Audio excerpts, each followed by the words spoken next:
The river was running high that October. 3 days of rain had done what 3 days of rain in that part of the country always did to the Callaway River, swelled it past its banks in the lower sections, and turned it from the mild green thing it was in summer to something brown and fast and serious, the kind of water that didn't announce its danger, that looked from the bridge above like it was simply moving purposefully, and didn't reveal until you were in it that it had already decided where you were going. The bridge on Route 7 crossed the Callaway at the point where the river was widest and shallowest in the summer, but not in October. The bridge had a pedestrian walkway on the east side, separated from traffic by a concrete barrier that was chest-high on an adult and lower than that on a child. Most pedestrians in this town used the parallel road, which had sidewalks, streetlights, and the general civic infrastructure of a place that valued walkable streets, so the walkway was not heavily trafficked. The Route 7 bridge was mostly cars, mostly commuters, mostly people going somewhere with intention. It was therefore not well witnessed when a girl went over the barrier. The girl's name was Natalie Grace Harlow. She was 9 years old.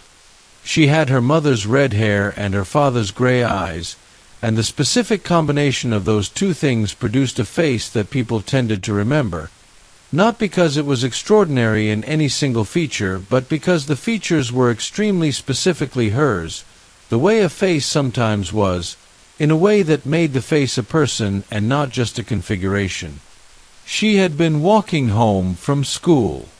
She walked this route every day, had walked it for 2 years, since the decision had been made that she was old enough, that the mile from school to home was a mile she could manage, and that independence was something you built in increments, and this was a reasonable increment. The backpack she carried was blue and had a patch of a wolf on the left strap that she'd put there herself, sewing it on with the deliberate, inexact stitching of a 9-year-old who had decided to learn to sew and was in the early stages of that learning. She was not looking at the river. She was looking at the ground, at the cracked concrete of the bridge walkway, where a crack had been for as long as she could remember walking this bridge, and which she had, since she was 7, been jumping over as part of her crossing ritual. You had to jump the crack. She didn't know when this had become a requirement, only that it was, and that crossing without jumping was not something she had done since she was 7, and was not something she intended to start. She was running toward the crack to give herself jumping momentum. She jumped. She landed wrong, her left foot catching the barrier's base rather than the walkway, the specific misjudgment of an inch that was the difference between routine and what followed. Her backpack's momentum carried her forward. Then she was over the barrier and falling, with the brown, serious river below her. The fall was very brief, the water was very cold, and the current was immediately, absolutely everywhere. He was under the bridge. This was where he slept when it rained, which it had been doing for 3 days, which meant he'd been under the bridge for 3 days. The underside of the Callaway River Bridge on Route 7 had a ledge, a concrete shelf about 4 feet wide that ran along the base of the bridge's eastern support structure, accessible by a path that ran down from the riverbank. It was high enough above the normal river level to be dry. It was sheltered enough to be warmer than the open ground.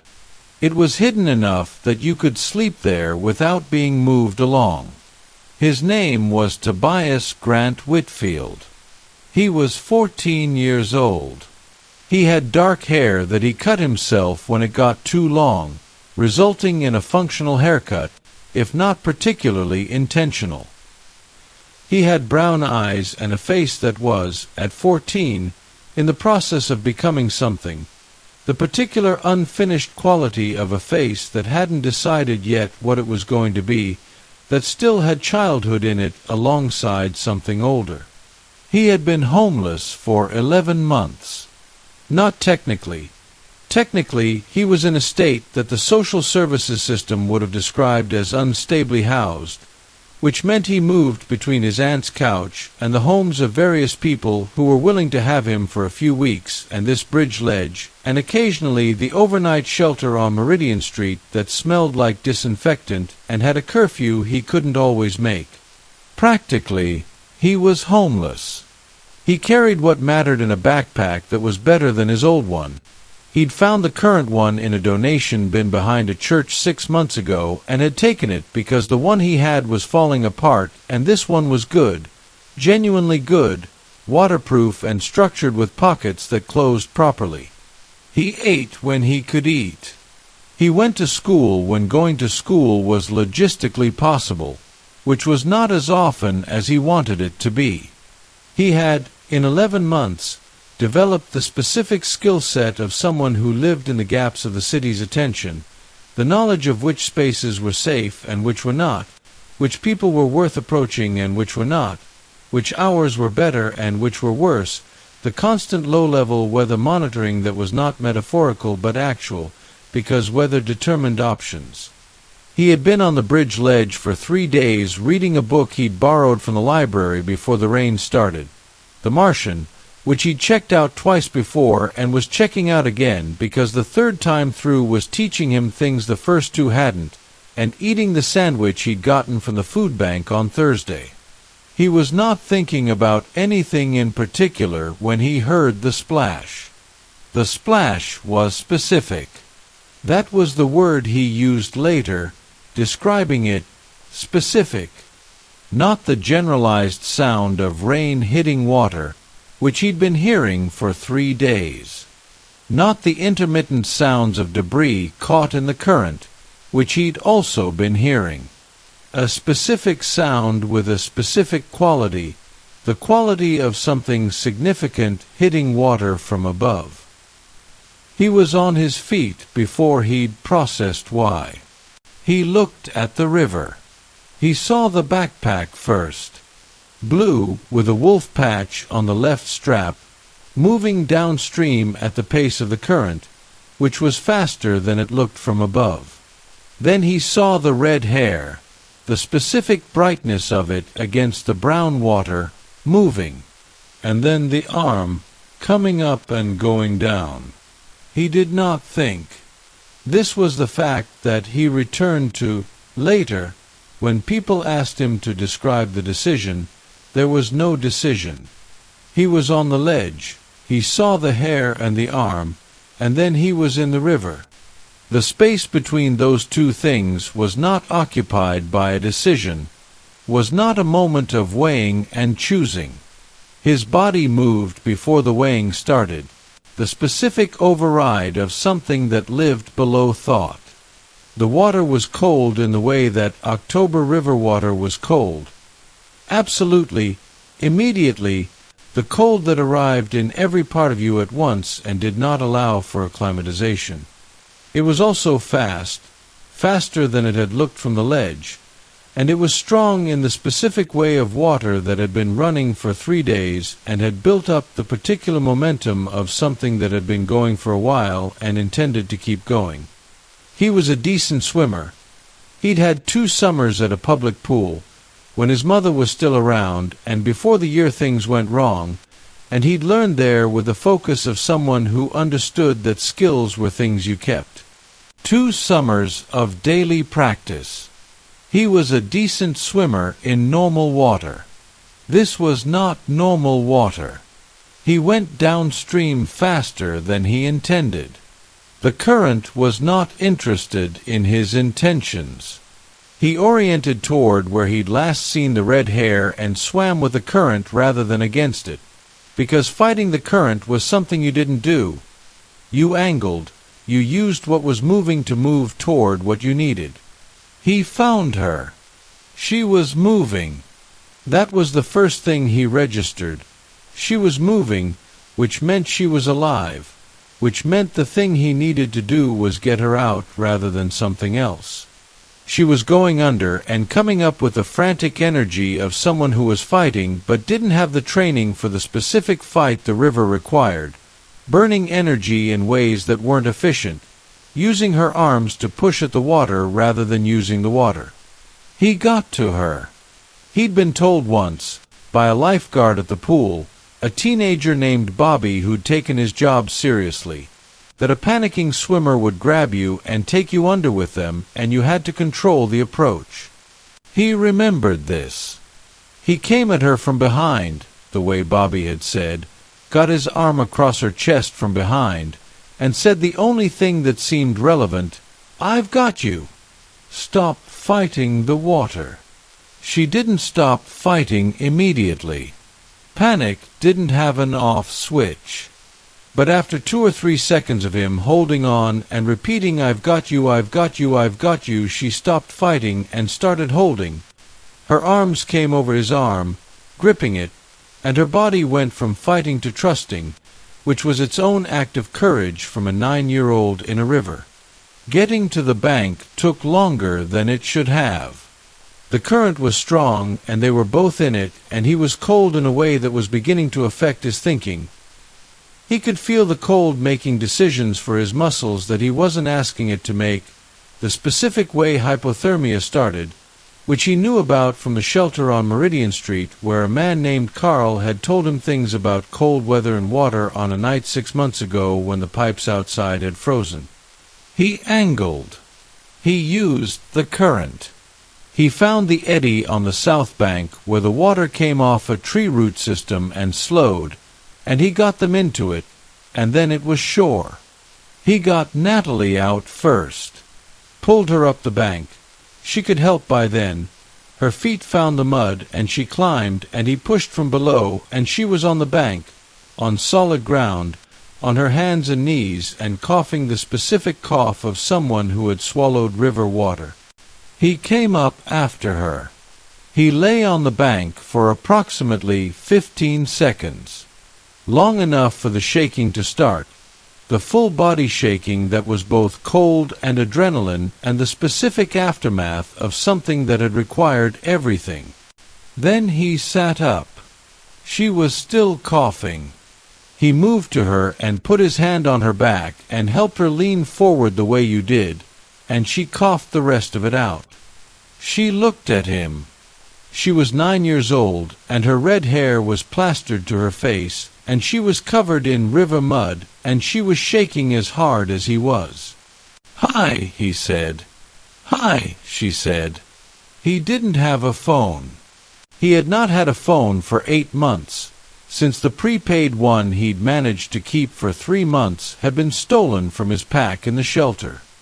He'd been meaning to replace it and hadn't been able to. She had a phone. It was in the backpack, which was downstream somewhere, which meant she didn't have it. They were on the south bank of the Callaway River, 400 yards downstream from the Route 7 bridge, in October, wet through and cold in the way that was becoming serious. Tobias looked at the situation. He had, over 11 months, become very good at looking at situations. "We need to get warm," he said. "Fast. You have a phone." "In my bag," she said. "Okay." He looked up the bank. There was a road. He could hear traffic. Route 9, probably. We go up to the road. We flag a car. Someone calls. "Okay," she said. She was not panicking. This surprised him, or didn't, when he thought about it. The panic had been in the water, where panic was a reasonable response. Here on the bank she was doing what she could do, which was listening and acting. He helped her up the bank. They were a strange pair on the side of Route 9. 2 soaking, muddy children, one 14 and one 9, waving at passing cars with the specific desperation of people who needed this to work. The third car stopped. The driver was a woman in her 40s who took one look at them and had her phone out before she was fully out of the car. "What happened?" she said. "Are you hurt?" "She went in the river," Tobias said. We're cold. We need. I'm calling 911, the woman said. My dad, Natalie said. Her voice was different now. Something in it that hadn't been there in the river, a specific quality of someone knowing there was someone to call. Can you call my dad? He needs to know where I am. I'll call emergency first, the woman said. Then your dad. What's his number? Natalie said it from memory, with the clarity of someone who had been told this number enough times that it was part of her operating knowledge. The woman dialed 911.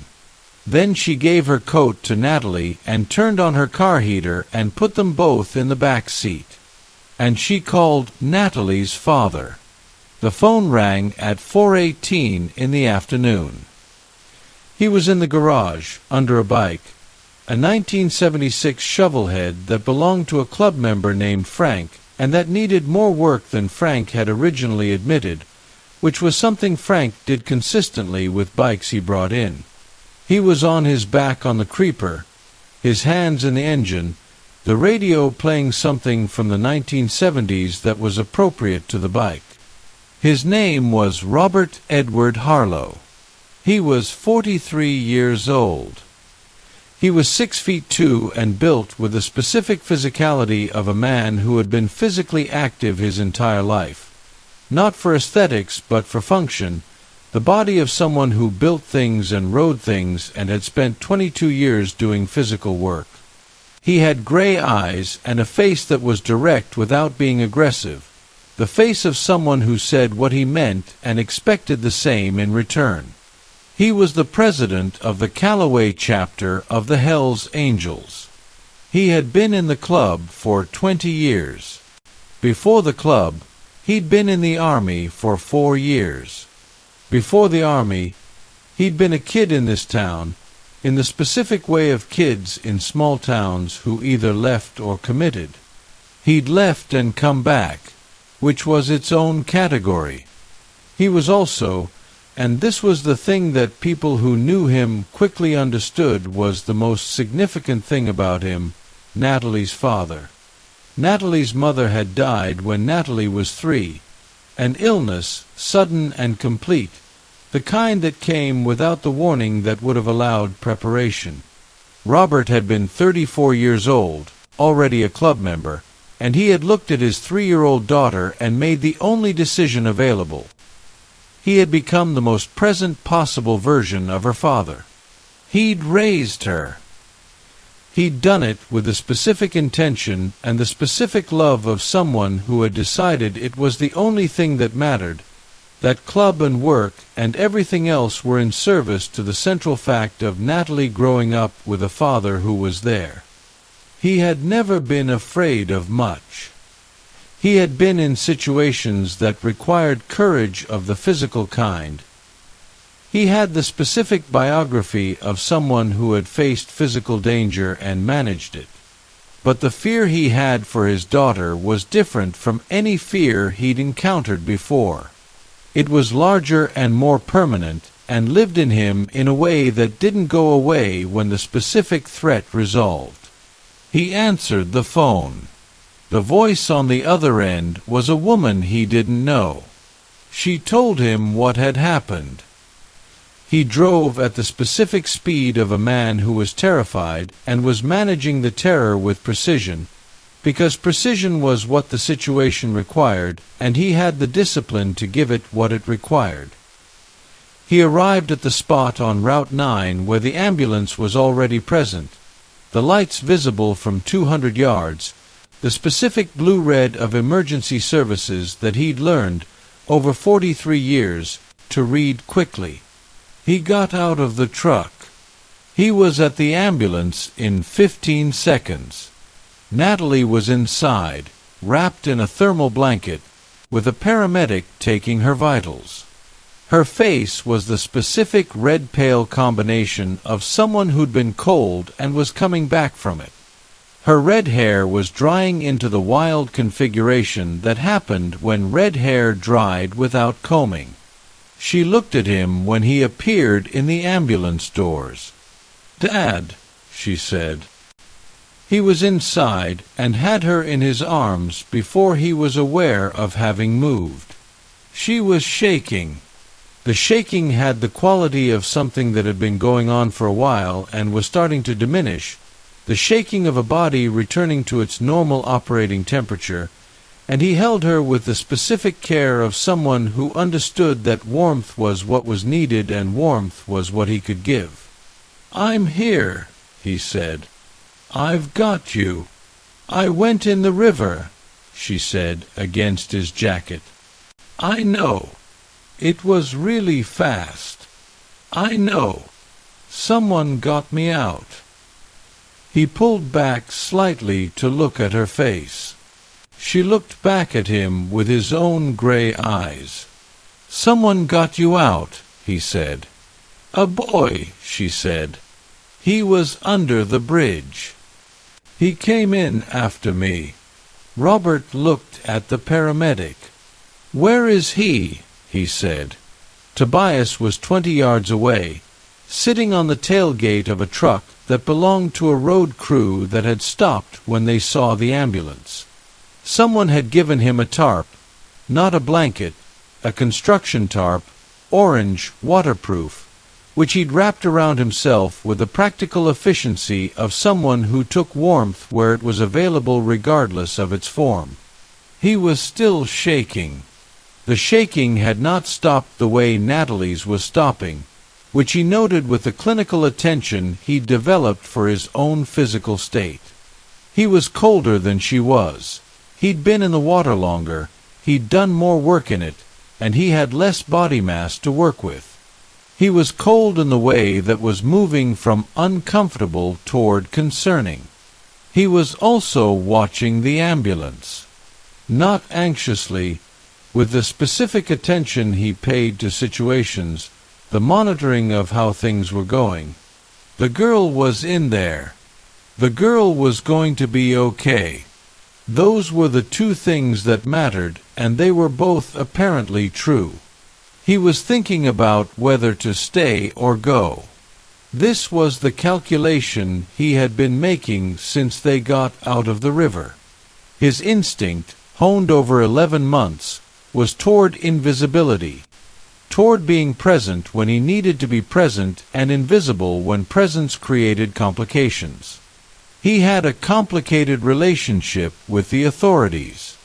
Not because he'd done anything wrong, but because the authorities were connected to the systems that wanted to resolve his situation in ways he'd been avoiding.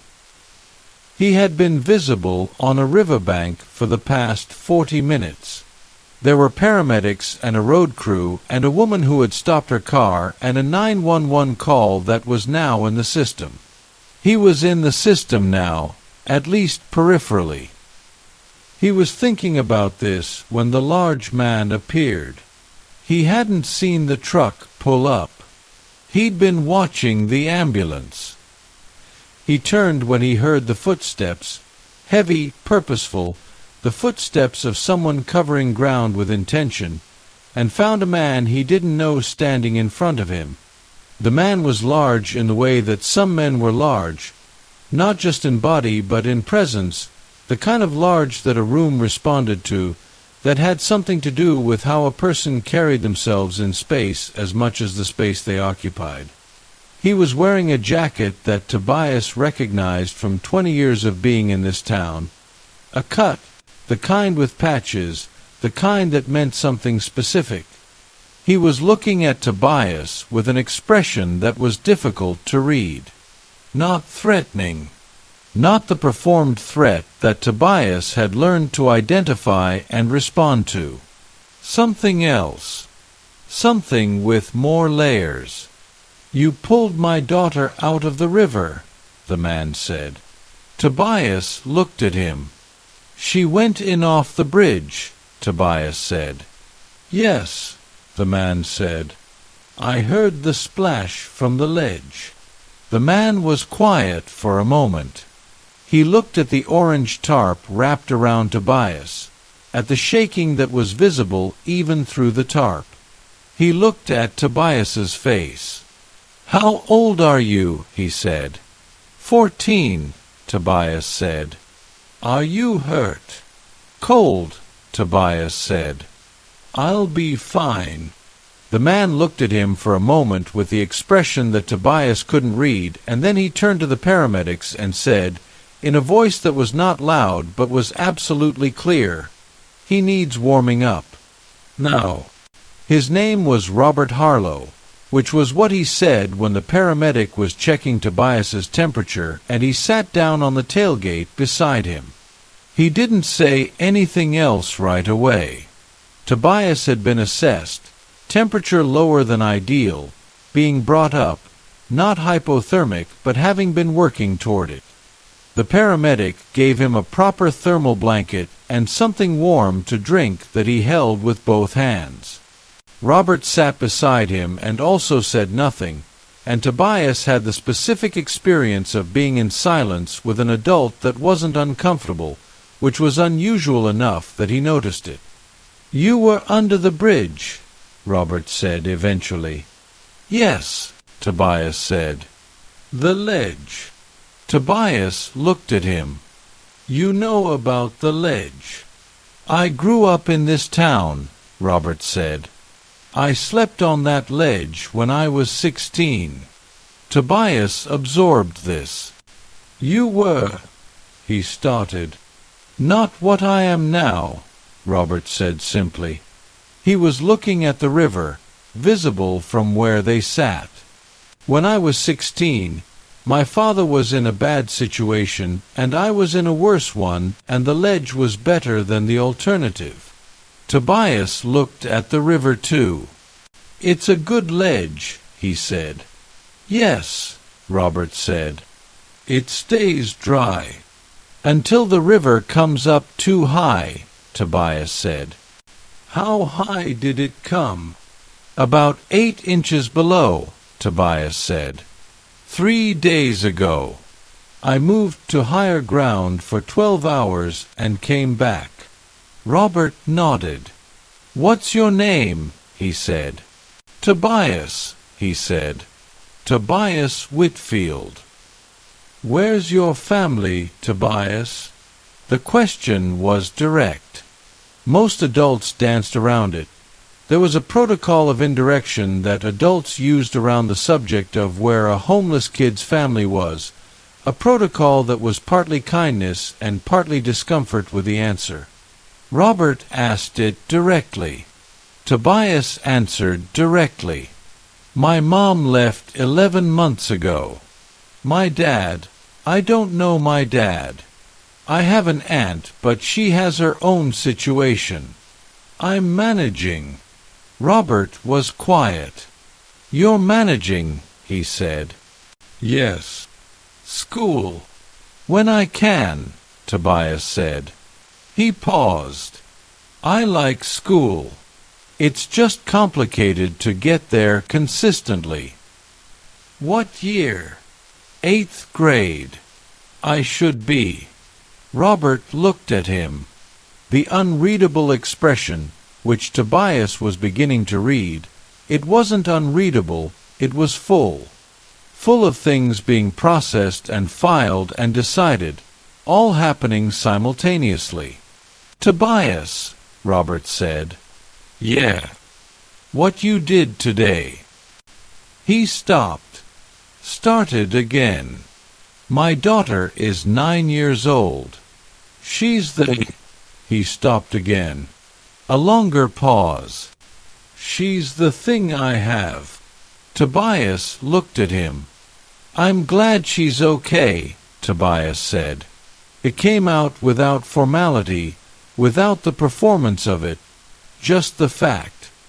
He was glad she was okay. Robert looked at him steadily. "You went in a flooded river in October," he said. "For a child you didn't know." "I heard the splash," Tobias said. It was not an explanation. It was the full account. He heard the splash and he went in. "That took something," Robert said. "It took not thinking about it. Tobias said honestly. If I'd thought about it, I probably wouldn't have. Robert almost smiled. It was the near smile of someone whose expression contained something that hadn't reached full expression yet. That's usually how the right thing gets done, he said. Natalie was discharged from the ambulance with instructions for monitoring and warming and the particular directive of a doctor who wanted to see her by morning but believed she was fundamentally okay, that what had happened had been terrifying and cold and close but had not done the worst of what it could have done. Because of Tobias. That was the unspoken thing that was true in every assessment, every "she's going to be okay."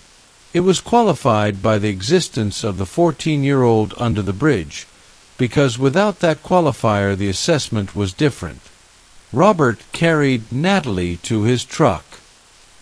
He buckled her in and gave her the blanket from the back seat, the flannel one that lived there for Natalie's cold day use, the specific domestic fact of a father who planned for his child's comfort. She held the blanket and looked through the windshield at where Tobias was standing, now upright, the orange tarp gone, his backpack over one shoulder. "Where is he going?" she said. Robert looked. Tobias was walking. Not quickly, not urgently, the walk of someone who was going somewhere without making a production of it. "Tobias!" Robert called. Tobias stopped, turned. Robert was out of the truck. "Where are you going?" he said. Tobias looked at him. "I need to find somewhere dry," he said. "My stuff got wet." Robert looked at him for a moment. "You saved my daughter's life," he said. "She would have made it to shore," Tobias said. He said it with the honesty of someone who wasn't sure that was true, but didn't want to perform a heroism he didn't feel. "Maybe." "Maybe," Robert said. "That's the word." He looked at this 14-year-old with his wet clothes and his good backpack and his direct brown eyes. "Come with us," he said. Tobias looked at the truck, at Natalie visible through the windshield, watching. "I don't," he started. "Come with us," Robert said again. "Get warm. Eat something. That's all I'm saying." Tobias calculated. He had, over 11 months, developed the calculation for these offers, the reading of them, the assessment of what they were and weren't. He'd learned to tell the difference between the offers that were what they said they were and the offers that had things behind them that were not what they said. He read Robert. He read the gray eyes and the direct face and the quality of someone who said what they meant and the fact that this man had sat beside him on a tailgate and talked about sleeping on the ledge at 16. He got in the truck. The house was on Birchwood Road, set back from the street, surrounded by the specific organization of someone who valued the exterior of a place as a form of respect for what was inside. The yard was maintained, the fence was solid, there was a woodpile at the side of the house that was stacked with the precision of a person for whom order was a practice. Tobias got out of the truck and stood in the driveway. He looked at the house. He had not been inside a house. A real house, not a shelter, not a couch in an apartment, an actual house with the quality of a home, in 11 months. He had been in the shelter and in his aunt's apartment, which was small and crowded and not really available to him, and in various other spaces that were not this. He had not been somewhere that was somebody's actual home. He stood in the driveway and felt something he didn't have a name for. A specific disorientation that was also, paradoxically, a recognition. Like his body remembered what this was before his mind caught up. "Come on," Natalie said. She had gotten out of the truck and was standing on the front path. looking at him with the patient expression of someone who had decided where she was going and was waiting for the others to follow. He followed. Inside, the house was warm. The specific warmth of a house that had a working furnace and insulation and the accumulated warmth of people living in it, not just the warmth of a heater in a room but the warmth of a place. He stood in the entryway. Natalie had already gone further in, calling something back over her shoulder about dry clothes. Robert was taking off his jacket. "Bathrooms down the hall," Robert said. "Hot shower. There are towels in the cabinet. I'll find you clothes." Tobias looked at him. "You don't have to," he started. "Hot shower," Robert said. "Then food. That's the sequence." He said it the way he said things, direct, without question but also without force. The statement of a sequence that was going to happen. Tobias went down the hall. The shower was the specific temperature of very hot water, and he stood in it for longer than he needed to because the cold had gone deeper than he'd thought, and the heat needed time to reach it. He stood in the shower in a house on Birchwood Road and felt the October river cold leave him by degrees. He thought about the girl going over the barrier, about the brown water, about the arm coming up and going down. He thought about the man on the tailgate who had slept on the ledge at 16. He thought about the question of what happened next. The clothes Robert found for him were his own, too large but better than wet, jeans and a t-shirt and a flannel over it and dry socks which were, Tobias thought, one of the most specifically good things in the world. He came to the kitchen. Natalie was at the table in dry clothes, her red hair in the damp configuration of someone who had also recently showered, with a mug of something steaming in front of her. She was looking at her hands the way someone did when they were still processing something. She looked up when he came in. "Better," she said. "Yes," he said. "I'm Natalie," she said. She said it with the gravity of someone performing a formal introduction, which struck him as the right register for the circumstances. "I know," he said. "Your dad told me." "Tobias," she said, trying it out. "Yeah." "That's a good name," she said. "I don't know any other Tobiases." "I don't either," he said. Robert put a bowl in front of him. Soup, real soup, the kind that had been made from things rather than from a packet, the kind that had ingredients you could see. He sat down across from Tobias with his own coffee. Natalie wrapped her hands around her mug. "Tell me about the ledge," she said. Tobias looked at her. "I've seen it from the bridge," she said. "The shelf under the bridge. I always thought it was part of the bridge structure." "It is," he said. "But it's wide enough. How long have you been sleeping there?" "Natalie," Robert said. "It's okay," Tobias said. He looked at the girl. 9 years old, direct, with the quality of someone for whom information about the world was interesting rather than frightening. "Few months. When it's dry. It's better in warm weather. What do you do when it rains?" "Go somewhere else," he said. "Shelter. Or other places." She absorbed this. "Don't you have—" she started. "Natalie," Robert said again, gently but with meaning. She looked at her father. "He doesn't have to answer if he doesn't want to," Robert said. "He doesn't owe us information." Natalie looked back at Tobias. "I'm sorry," she said. Genuinely. I didn't mean to. You're curious, Tobias said. That's okay. Curiosity is better than pretending not to notice. She looked at him. I don't have family that's available, he said. He kept it simple. I manage. You manage a lot, she said. Yeah, he said. He ate the soup. It was the best thing he'd eaten in a week, which was not a high bar, but also was not irrelevant. He ate it with the specific attention of someone for whom food was not automatic, and who therefore tasted it fully.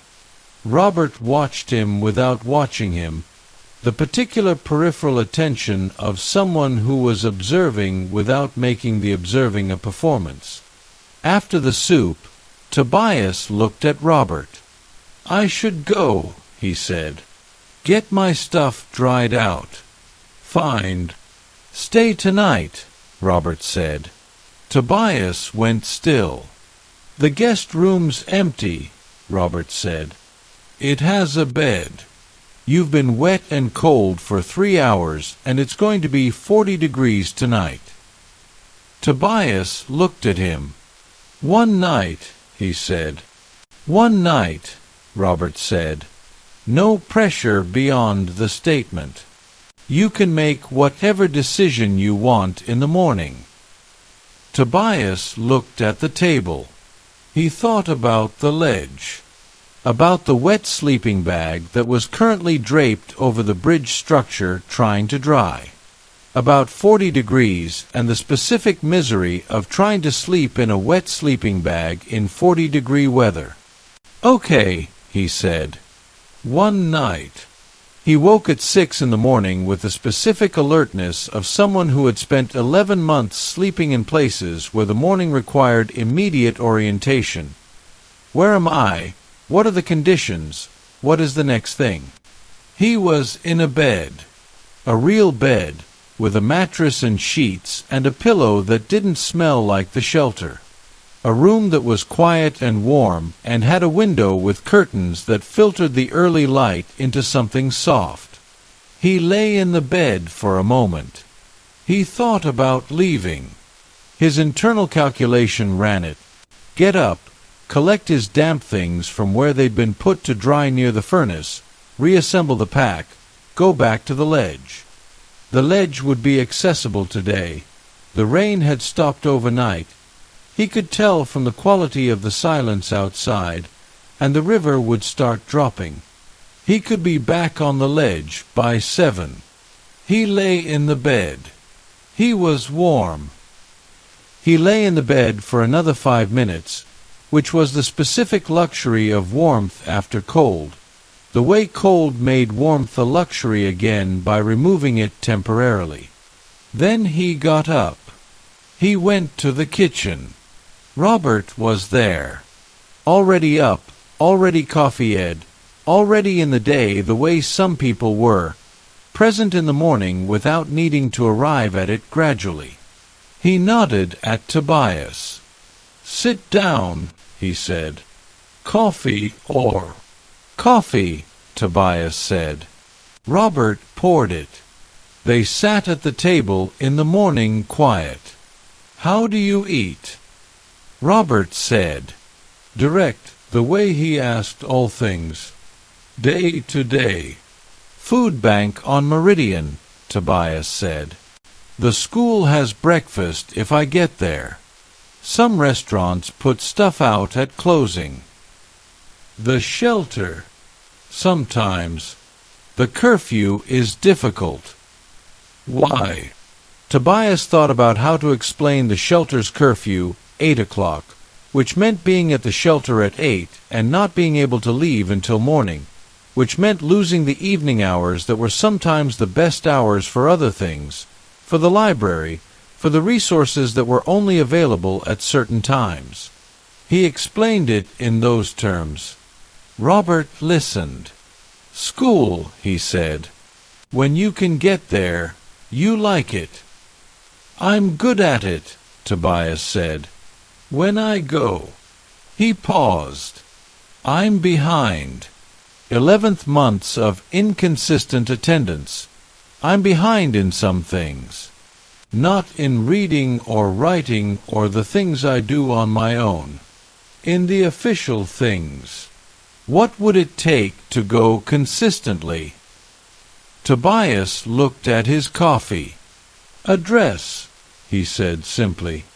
You need an address to enroll. An address and a legal guardian. I don't have either. Your aunt. She moves around too much. Her address changes. Last time I enrolled with her address, the school sent a letter and she wasn't at that address anymore, and it complicated things. Robert was quiet.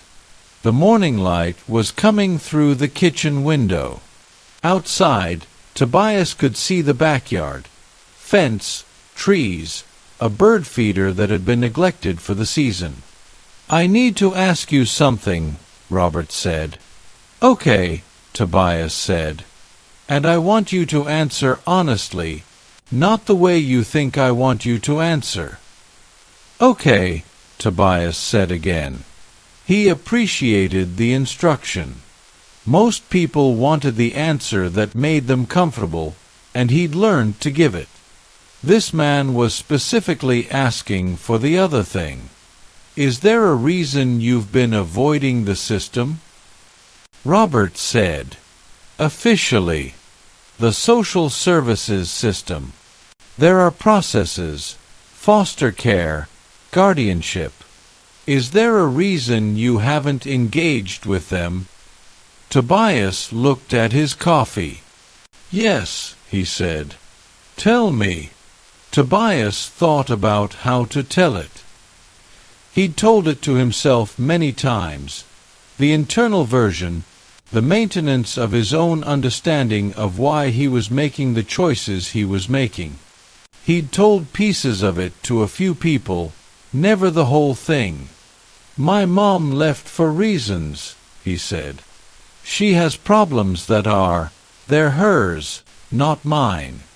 I'm not angry at her. He paused. But the process of becoming officially in the system means someone investigates. The investigation includes her. And the investigation, it could go a way that hurts her. Not legally, she hasn't done anything illegal. But in other ways. She's trying to get better. She's in a place, literally, a facility, that she's been in for 7 months. If someone officially flags her situation, there are consequences for her process. Robert was quiet. You're protecting your mother, he said. I'm trying to, Tobias said. By being on a bridge ledge in October. She didn't ask me to, Tobias said. She doesn't know I'm doing it.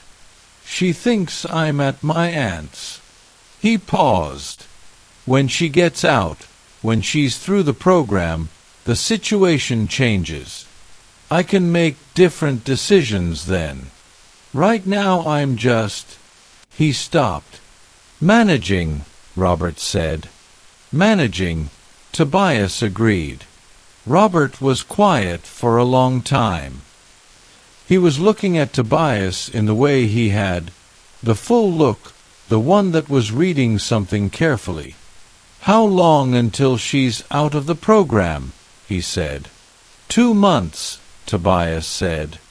They said December. If everything goes right. 2 months, Robert said. I've managed 11, Tobias said. 2 is. 2 months is 2 months, Robert said. It's not nothing. Tobias looked at him. What are you thinking? He said. Direct question, because directness seemed to be the currency in this kitchen. Robert put down his coffee. I'm thinking about a guest room, he said. That's empty. And 2 months. Tobias went still. That's... He stopped. That's a significant thing to offer. Yes, Robert said. Why would you do that? Robert looked at him steadily. Because you went into the Callaway River in October for my daughter, he said. And because you've been managing something that a 14-year-old shouldn't have to manage alone. And because I have a guest room. It's more complicated than that, Tobias said. If someone finds out I'm staying here, legally, officially. I know some people, Robert said simply. I know the right people to talk to about how this works. About what the arrangement can look like that protects your mother's situation. Tobias looked at him. You can't solve everything, he said. No, Robert agreed. But I can try to solve 2 months. Natalie came to breakfast at 7:30. She appeared in the kitchen with her red hair in its dry configuration, which was a specific and dramatic configuration, curly and outward, the hair of someone whose hair had significant opinions about what it was doing. She was wearing a sweater with a cat on it. She looked at Tobias at the table. You stayed, she said. Yes, he said. She looked satisfied. She got a bowl of cereal and sat down. I want to tell you something, she said to Tobias. He looked at her. I was really scared, she said. In the river. I was really, really scared. She said it with the directness of a child who had decided honesty was the right register. And then you said I've got you and she thought about the word. I believed it. Right away. I just believed it. Tobias looked at her. I had you, he said. I know, she said. That's what I'm saying. I knew you did. She ate a spoonful of cereal. I don't know why I believed a stranger. Most people say don't trust strangers. But you said it, and I believed it. Context, Robert said, from his side of the table. Some contexts override the general rule. Natalie considered this.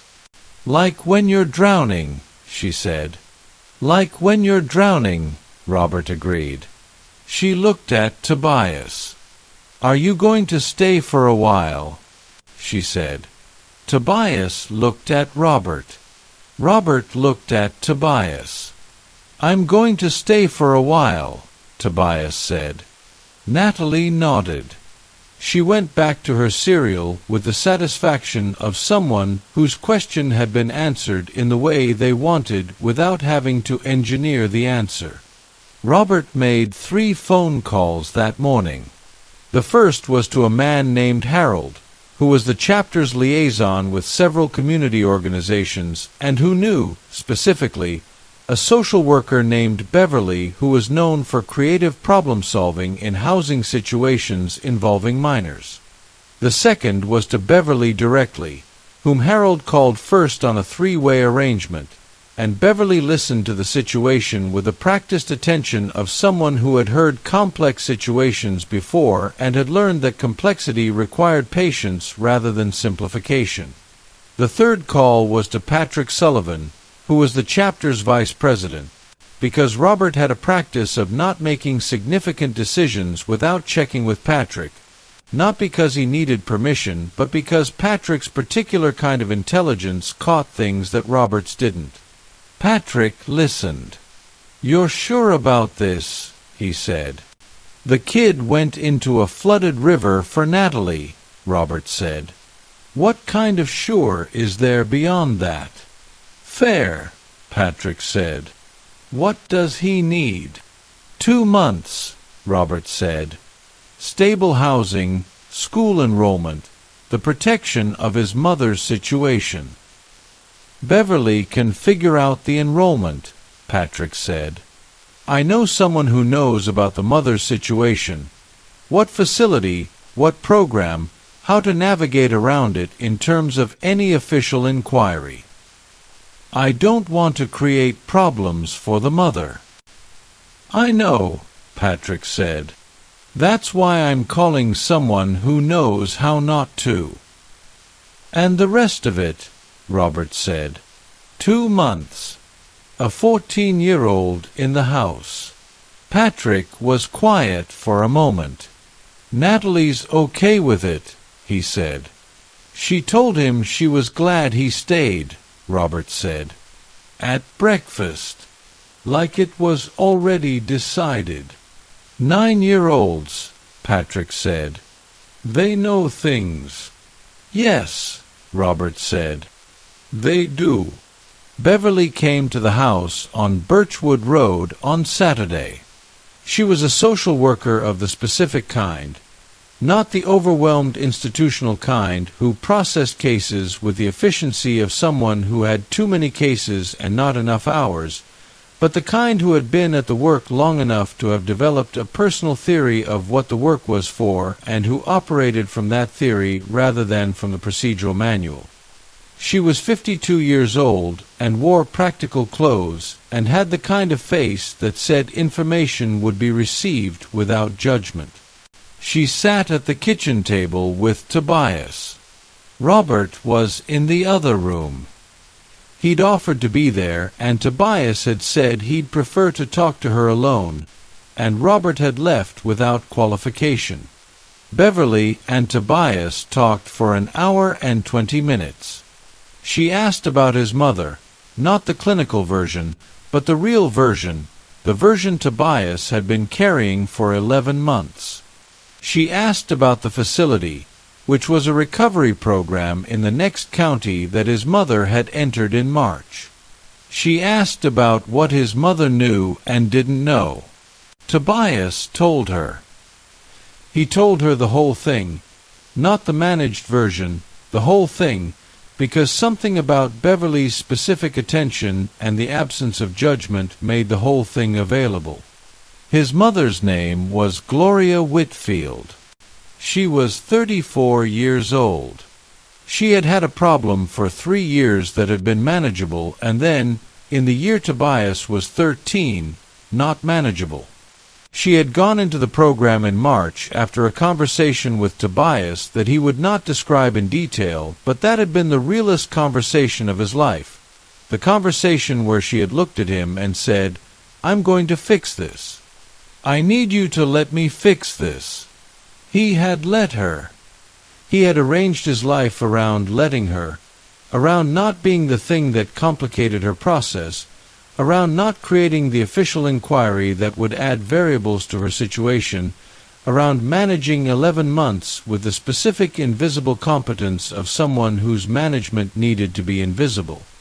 Beverly listened. "You love your mother," she said. "Yes," Tobias said. "And you've been protecting her." "Yes." "That's not your job," she said. "I want to say that clearly. It's not your job." He looked at her. "I know," he said. "But it's what I chose. And I respect the choice," Beverly said. "I'm not going to override it. I'm going to work with it." She told him what she could do.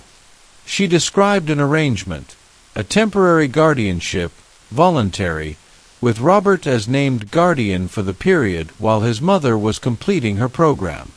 It would require Gloria's consent, which meant contacting her at the facility, which Beverly could do in a way that would not disrupt her program, that would be framed as an administrative matter rather than a crisis. "You'd need to tell her where you've been," Beverly said. Tobias was quiet. "I know," he said. "That's a hard conversation." "Yes," he said. "Do you want help with it? I can be there.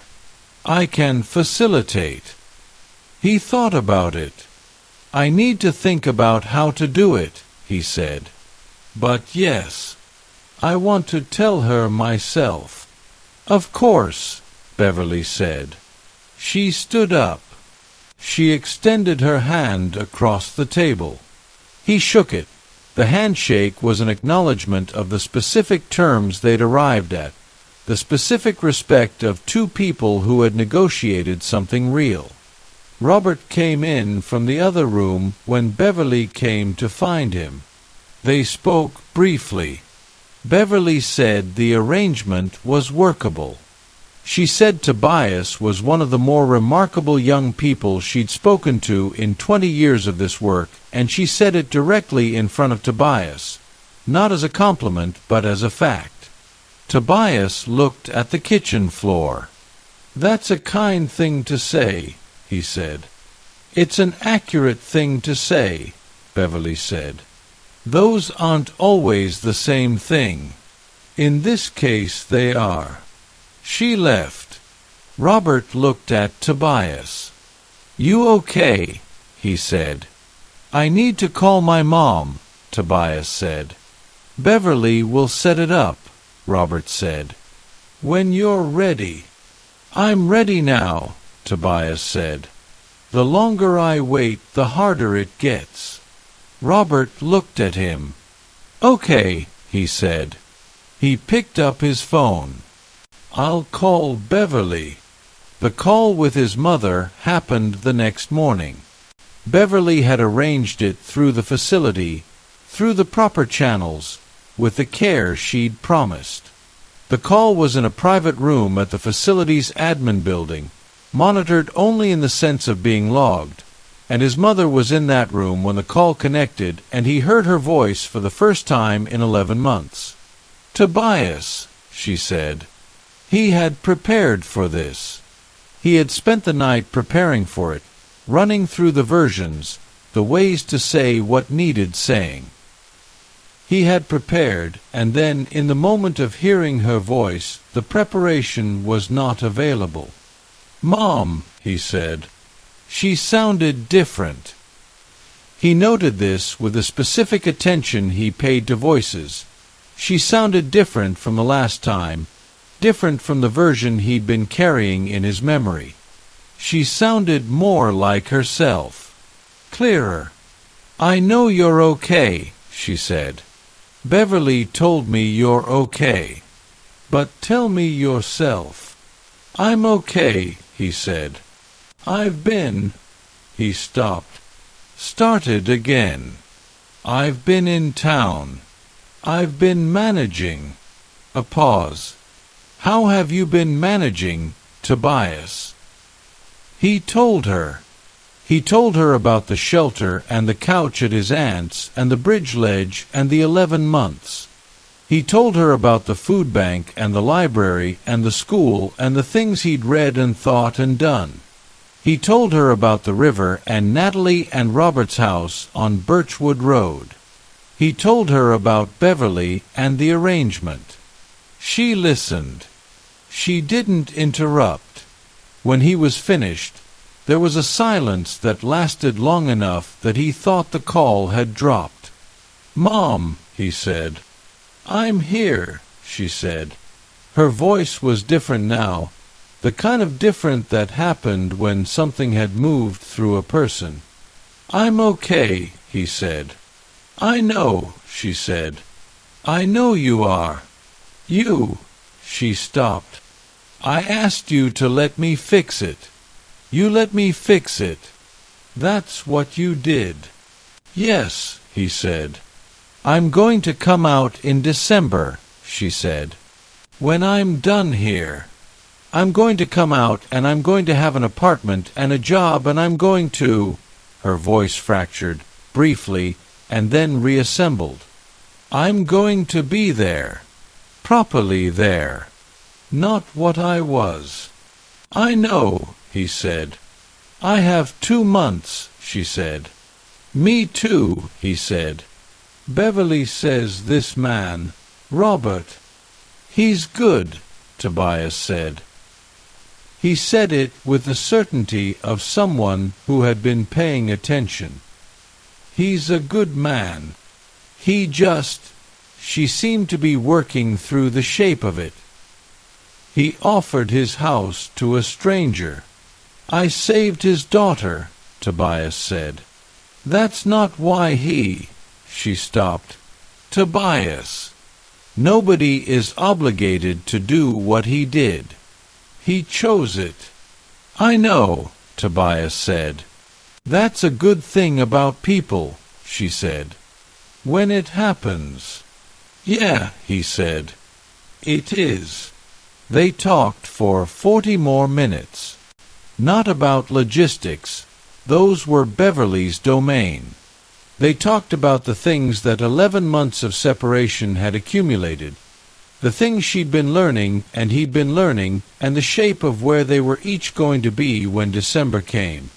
When the call ended, Tobias sat in the chair in the room Beverly had arranged, and he held the phone for a minute. He let himself feel the full weight of the thing he'd been carrying for 11 months, which was now distributed differently, not gone, not lighter exactly, but differently held, shared between him and his mother and Beverly and the house on Birchwood Road. He gave it a minute. Then he put the phone down. He went to find Beverly, who was in the hallway. "How was it?" she said. "Good," he said. "Hard." "Good." "Those things are usually both," she said. "Yeah," he said. "I'm ready to do the paperwork." The weeks that followed were the weeks of ordinary things, which was their own specific kind of extraordinary. Tobias enrolled in school. The enrollment happened on a Wednesday, with Beverly present and Robert named as temporary guardian and the address on Birchwood Road as the address of record. The school counselor, a man named Mr. Fields, who had the particular quality of school counselors who had been in the work long enough to see a lot and be surprised by less of it, looked at Tobias's academic history with the careful attention of someone doing a real assessment. "You've missed a lot," he said. "I know," Tobias said. "But your test scores from when you were attending," he tapped the file. "These are in the top percentile." "I read a lot," Tobias said. Mr. Fields looked at him. "What?" "When I had time," Tobias said. "I read. Library books. Whatever was available. Science and history mostly." "That accounts for some of it," Mr. Fields said. He looked at the file again. "What's your situation now?" "Stable." "For 2 months," Tobias said honestly. "Then it changes. But the change should be positive." Mr. Fields looked at him. "You plan well," he said. "I've had practice," Tobias said. He started school the following Monday. The experience of being in school consistently was different from the intermittent version, the difference between drinking water regularly and drinking it when you found it. He went every day. He sat in classes and paid the specific attention he'd always paid when he was there. He did the assignments with the focus of someone who had been waiting for the chance to do them. His teachers noticed him. Not in the way that might have been complicated, not as a problem or a case. As a presence. As a student who did the work and had thoughts about it and who, when called on, gave answers that suggested he'd been thinking about the subject well beyond what was assigned. His English teacher, a woman named Ms. Park, kept him after class in the second week. "I want you to read something," she said. She gave him a book, The Outsiders, which he'd read twice, but he didn't say that. He said he'd read it. "You've read it already," she said, reading his face. "Twice," he said. "What did you think?" He told her.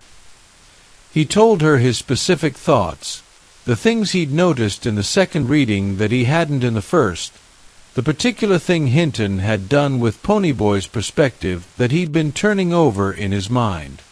Miss Park looked at him. "Do you write?" she said. "In my head," he said. "I don't have," he paused. "I haven't had somewhere to write. I write in my head." "Start writing on paper," she said. "I'll give you a notebook." She gave him a notebook. He took it home, to Birchwood Road, which was home in the specific way of being where he slept and ate and kept his things, the practical definition of home. He wrote in it that night. He wrote about the river, about the specific quality of the October water, about the red hair in the brown current, about the arm going up and going down. He wrote it precisely and completely, the way he thought about things, and when he was done he looked at the pages and felt something he didn't have a name for. The relief of things that had lived in his head finding a form outside it.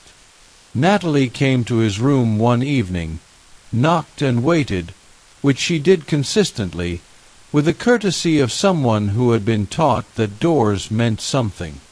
She came in when he said, "Come in." She sat on the floor, which was where she sat when she came to his room, consistently, with the specific comfort of a child who had decided the floor was fine. She had, over the weeks, developed the habit of coming to his room to talk. Not about anything specific, just to talk, the way you talked with someone who was in the same space. She'd told him about school and about her best friend Marguerite and about the book she was reading and about a horse she'd learned about in a project on American history. He'd talked back. About things he'd read. About the Callaway River in different seasons. About the constellations you could see from the bridge ledge on clear nights. About science, which she was interested in and which he was good at. She sat on the floor. "I told Marguerite about you," she said. "What did you tell her?" "I told her the truth," she said. She said it simply, the way she said most things. "I told her that a boy who was living under the bridge came in the river after me and that he was staying with us now." He looked at her. What did she say? She said that was the most amazing thing she'd ever heard, Natalie said. And then she wanted to know if you were cute. Tobias blinked. Natalie looked at him with the complete seriousness of a 9-year-old reporting information. "I told her I didn't know. I hadn't thought about it," she said. "Is that okay?" "That's fine," he said. She was quiet for a moment. "Can I ask you something?" "Yeah." "Were you scared?" she said. "When you came in the river?" He thought about it. The honest answer. "Not at first," he said. "At first I just went. The scared came later, when I was in it, and it was stronger than I expected, and the bank was farther than it looked. But you kept going," she said. "You were there," he said. "I could tell," she said, "that you were scared, but you kept going." She looked at her hands. "I think that's what brave actually is. Not being scared. Being scared and doing it." Tobias looked at her. "Your dad said that," he said. "He says it a lot," she said. "He says it because of my mom." A pause, brief and containing a lot. She was sick and she was scared and she was brave about it. She looked up. "He tells me about her. She sounds like someone worth knowing," Tobias said. "She was," Natalie said. "Dad says I'm like her in some ways." She paused. "In the ways that matter," he says. Tobias looked at her. She was 9 years old, and she had her mother's red hair and her father's gray eyes and the specific face that was extremely herself, and she was sitting on the floor of the guest room of the house on Birchwood Road that had been her mother's house and was now her father's house and was, for 2 months, also his. "What ways?" he said. "The direct way," she said. She told the truth. He says she could not tell the truth, even when it would have been easier not to. She considered.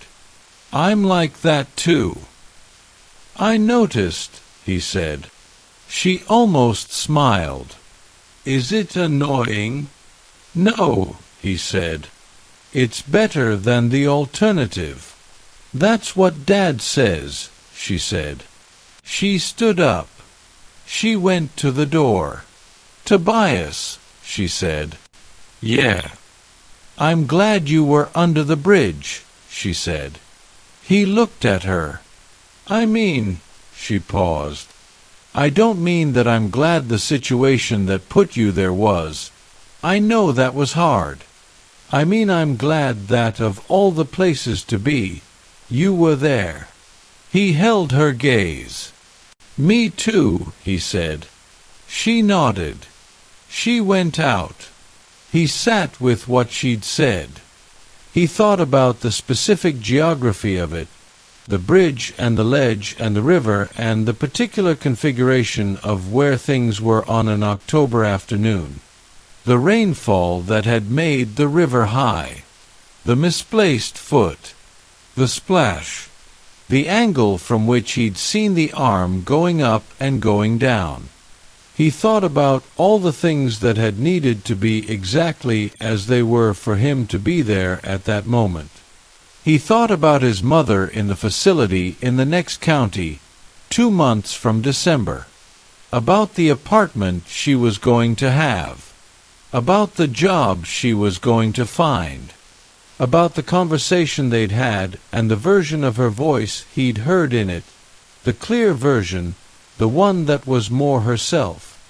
He thought about all the things that had needed to be exactly as they were for that conversation to be possible. He picked up Ms. Park's notebook. He wrote, "I've been thinking about luck and the word luck and what it means. I don't know if what happened in October was luck. I was under a bridge because things had gone badly, and I went into a river because of the angle of a sound, and a child was alive because of the cold I'd been collecting for 3 days that put me in the specific place. I don't know if that's luck. I don't know what to call it. I think I'll call it the way things were. And the way things were led to the way things are. And the way things are is better than the way things were. That seems like enough." Robert's chapter held a monthly dinner in November.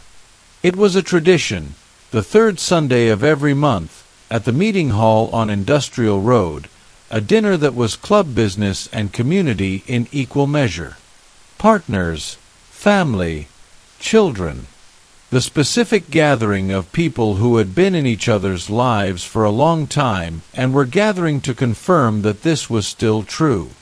Robert brought Tobias. He didn't ask Tobias. He told him directly, in the way he said most things, "We have a dinner on the 19th. I'd like you to come." Tobias looked at him, as he wasn't sure how to finish that sentence. "As someone I'd like the people in my life to know," Robert said. Tobias thought about it. "Okay," he said. The meeting hall was on Industrial Road, a building that looked unremarkable from outside and had the quality, inside, of a place that had been the site of a lot of real things over a long time. The tables had been set up for the dinner, long rows, with a mismatched practical quality of tables that were used rather than displayed. There were 47 people. Tobias stood at the entrance with Robert and Natalie and did the thing he did in New Spaces, the rapid, practiced assessment. 47 people. various ages, mostly adults, some children. The specific energy of people who knew each other well, who had the ease of familiarity. Several of them looked at him when he came in, not with hostility or surprise, with the specific attention of people who knew the story and were interested in the person behind it. Patrick Sullivan came over first. He was 52, with a broad face and the particular quality of someone who felt things quickly and acted on them. "Tobias," he said. He extended his hand. "I'm Patrick. I've heard about you. What have you heard?" Tobias said. Patrick looked at him with the look of someone who appreciated directness. "That you went into the Callaway River in October and came out with Robert's daughter," he said. "That you've been managing a situation that required significant capability for 11 months. That you're going to school and doing well." He paused. "And that you're a reader." "Yes," Tobias said. "What are you reading currently?" "Lonesome Dove," Tobias said. "Robert has a copy." "Good book," Patrick said. "Very long," Tobias said. "Best ones usually are," Patrick said. A woman named Cheryl came over, with a child on her hip who was too old for being on a hip, but was on it anyway. "This is my son," she said. "He's 9 and he refuses to walk when I'm carrying things, which is not the logic I raised him with." "I'm tired," the child said to Tobias, with the earnestness of someone making a reasonable argument. "That's fair," Tobias said. The child looked at him with the assessment of a 9-year-old. "Are you the river boy?" he said. "Owen," Cheryl said. "I'm the river boy," Tobias said. Owen looked at him with the specific reverence of a child receiving mythological information confirmed. Natalie, beside Tobias, caught his eye with an expression that said, "This is going to keep happening." He was, over the course of the dinner, met by most of the 47 people. Not in a produced way, not a receiving line or a formal introduction. In the natural way of people at a dinner who were interested in someone new and willing to be direct about it. He met Harold, who ran community relations and who talked to him about school with the interest of someone who valued education and wanted to know the specific version of it Tobias was experiencing. He met a woman named Dorothy who made the food and who, when he said it was the best meal he'd eaten in almost a year, said thank you and immediately offered him more. He sat between Robert and Natalie at dinner.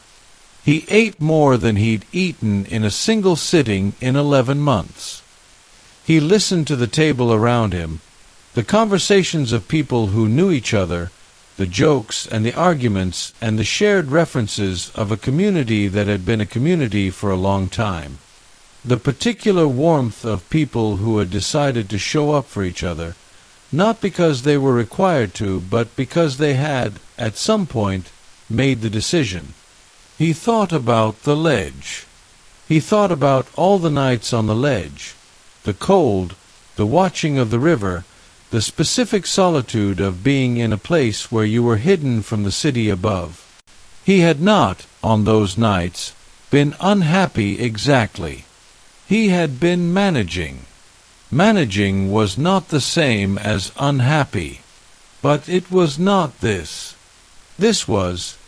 He looked at the table, at the 47 people, at Natalie beside him eating her dinner with the focused attention of someone who took food seriously, at Robert on his other side who was talking to Patrick about something that had made both of them laugh. This was what not managing felt like. This was what happened when you didn't have to manage alone. December came. His mother called him from the facility on the 1st of December to say that she'd been told her completion date was December 15th. He was in the kitchen on Birchwood Road when the call came. Robert was at the table across from him. Tobias had his phone. Robert had gotten him a phone, a real one, in November, as a matter of practical necessity and not as a gift, though it was both. December 15th, Tobias said after he hung up. Robert looked at him.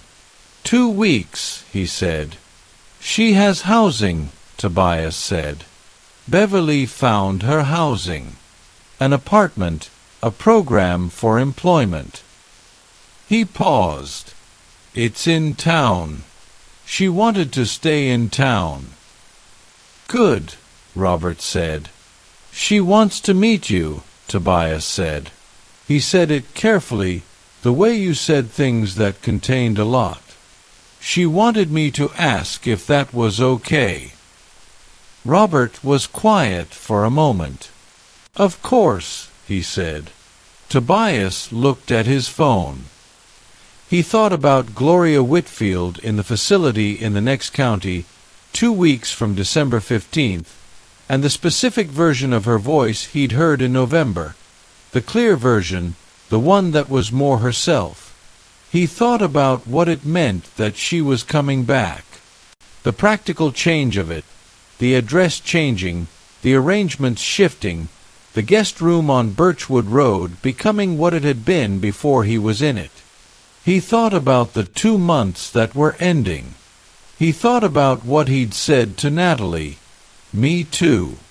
That of all the places to be, he'd been there.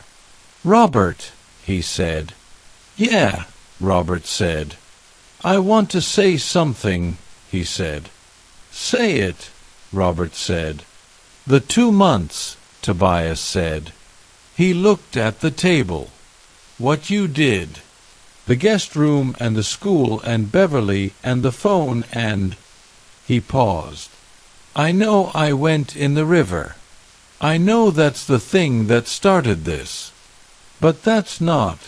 He stopped. Started again. Going in the river was a thing I did. What you did was a different kind of thing. It was a choice you made after the fact. When you didn't have to. When the thing was done and you could have just said thank you and moved on. Robert was quiet. I've been trying to find the right way to say that, Tobias said. I've been writing about it and I still don't have the right words. You don't need the right words, Robert said. I want to say it anyway, Tobias said.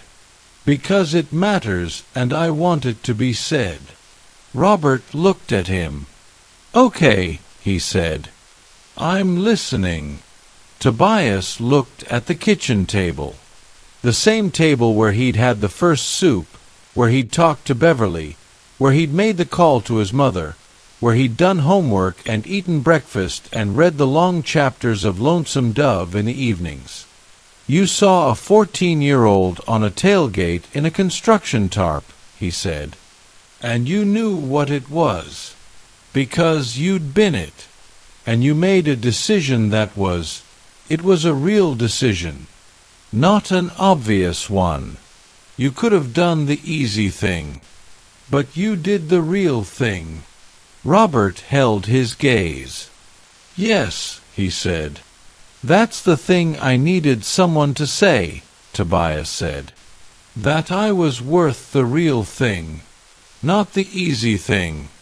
The real thing. Something moved through Robert's face. The thing that happened when something landed somewhere significant. You were worth it before the river, he said. Tobias looked at him. I know that now, he said. I didn't know it before. Robert was quiet. That's the part I'd change, he said. If I could. That a kid on a bridge ledge doesn't know he's worth the real thing. He looked at the table. That's the part that should be different. You can't change all of it, Tobias said. No, Robert said. But I can change one. They sat in the kitchen in December, the heater doing its work, the morning light on the table. She's going to be okay, Tobias said. About his mother. Not a question, a decision. The statement of something he'd decided to believe. I think so, Robert said. I know so, Tobias said. I heard her voice in November. She was herself. That's the thing that matters most, Robert said. Tobias nodded. He picked up Lonesome Dove from the end of the table where he'd left it. I'm going to finish this before she comes, he said. I started it here. I want to finish it here. Robert looked at him. It's 800 pages, he said. I'm a fast reader, Tobias said. Robert almost smiled. 2 weeks, he said. I've been in a river, Tobias said. 800 pages is not a challenge. Robert laughed. The full laugh, the one that was not performed, the laugh of someone who had been in the presence of something that caught him by surprise and found it genuinely funny. Natalie appeared in the kitchen doorway. She looked at the two of them. What's funny? She said. Tobias thinks he can finish Lonesome Dove in 2 weeks, Robert said. Natalie looked at Tobias. Can you? Yes, he said. She considered this. I'll start it after you, she said. So we can talk about it. Tobias looked at her. It's for adults, he said. So is going in the Callaway River in October, she said. And you did that. He had no answer for this. He opened the book. December 15th. He was at the facility in the next county at 2 in the afternoon, when the completion ceremony happened. Beverly drove him. Robert had offered to come, and Tobias had said he needed to do this part with Beverly, which Robert had received without question, which was the thing Robert did. He heard what you said, and he received it without requiring it to be different. The ceremony was small. A room with chairs, 12 people completing the program, their families and supports gathered. A counselor spoke. The people completing the program received their certificates and said, briefly, what they wanted to say. His mother stood up. She was 34 years old. She looked. He looked at her, and he looked for the word. She looked complete. The specific version of herself that was most herself, the version he'd been carrying in memory from before the 3 years and hoping toward. She said, I'm going home. I'm going home to my son, and I'm going to be his mother in the way he deserves. He's been waiting for me, and he's been... Her voice broke briefly. He's been doing things that I will spend the rest of my life being proud of. That's all I want to say. Tobias sat in the chair in the second row. He was 14 years old. He had dark hair and brown eyes, and the face that was still in the process of becoming something. He had 11 months of a specific education behind him, and 2 months of a different one, and a notebook with his writing in it, and a library card, and a school that he'd been attending consistently for 6 weeks. He looked at his mother. She looked at him. The space between them, the physical space, the 6 feet of institutional carpet between his chair and where she was standing, contained 11 months that were done now, completed, filed in the permanent record of things that had been hard and had been survived. She crossed the space. He stood up. She held him in the way of a mother who has been away from her child for the longest time of her life, and who has come back with the specific intention of being present in the way she'd been unable to be before. He let her. He didn't speak. Some things didn't require words. Some things were fully expressed in the fact of them, the fact of being here, alive, warm, in December, with the person who was the original version of home. Beverly, beside them, looked at the ceiling. He was at Birchwood Road at 5 in the afternoon. His mother had been dropped at her new apartment by Beverly, the first night in the new apartment, with the lease Beverly had secured and the furniture that had been assembled by a combination of donations and practical effort. She'd asked him to come the next morning. She wanted the first night alone, to exist in the space by herself, to locate herself in it. He understood. He came back to Birchwood Road. Natalie was at the table doing homework. She looked up when he came in. "How was it?" she said. "Good," he said. "Really good. She's okay." Yeah," he said. "She's herself." Natalie nodded. She looked at her homework. Back at him. "You leave Monday," she said. "Monday," he confirmed. His mother's apartment was 2 miles away. He'd be there on Monday. The practical transfer of address and the life that went with it. Natalie looked at her homework. "I'm going to miss talking to you at dinner," she said. He sat down across from her. "I'm 2 miles away," he said. "I know," she said. "You can call me," he said. "I know," she said again. She looked at him.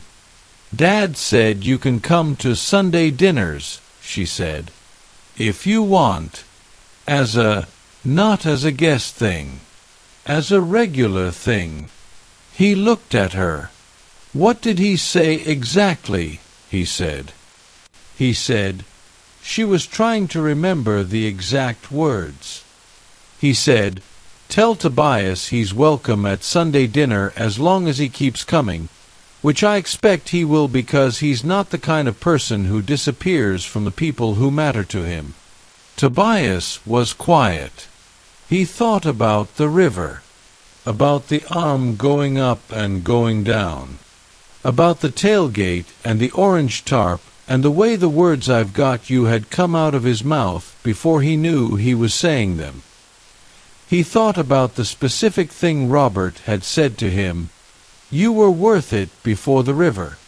He thought about what it meant to be worth the real thing, to be the kind of person who didn't disappear from the people who mattered. He looked at Natalie. "Tell him I'll be here Sunday," he said. She nodded. She looked at her homework. "I finished my chapter in Lonesome Dove," she said. He looked at her. "You're only on chapter 3. "It's a very good chapter," she said. "Chapter 3 is excellent," he agreed. She looked satisfied. She went back to her homework. He sat at the table. Outside, December was doing its work, the specific gray-white quality of a December afternoon in this part of the country, the light at the low angle of the season, the cold that was not October River cold, but the steady domestic cold of a season. He would be at his mother's apartment on Monday. He would be at Birchwood Road on Sunday. He would be at school on the Mondays between and the Tuesdays after and every day that a school day was. He would be at the library when he needed what the library had. He would write in the notebook Ms. Park had given him until it was full, and then in the next one, and the one after that, because the writing was the thing that made the things in his head into the things outside his head, which was the only way he'd found to know what he actually thought. He would be 14 years old, and then 15, and then the other ages after that, the ages he'd been heading toward through 11 months of management and 2 months of something else. He had been under a bridge in October. He had heard a splash. He had gone into the water before he'd thought about it, which was the way the right things sometimes happened. Before thought, from the place that lived below thought, the place where what you actually were made decisions without asking permission. He had not known who her father was. He had not needed to know. The river had been cold and fast, and the arm had been going up and going down, and none of the other information had been relevant in the moment of the decision that wasn't a decision. What he knew now, in December, sitting at the kitchen table on Birchwood Road while Natalie did her homework and the heater ran and the winter light came through the window. What he knew was this. The river had been cold, and the decision had been not a decision, and the arm had come up, and he had gone in, and everything that followed from that moment had been the specific and irreversible consequence of it.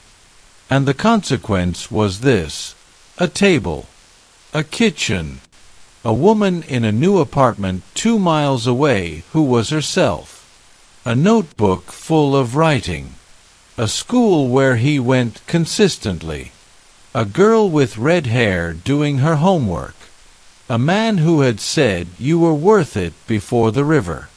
The consequence was here. He was here.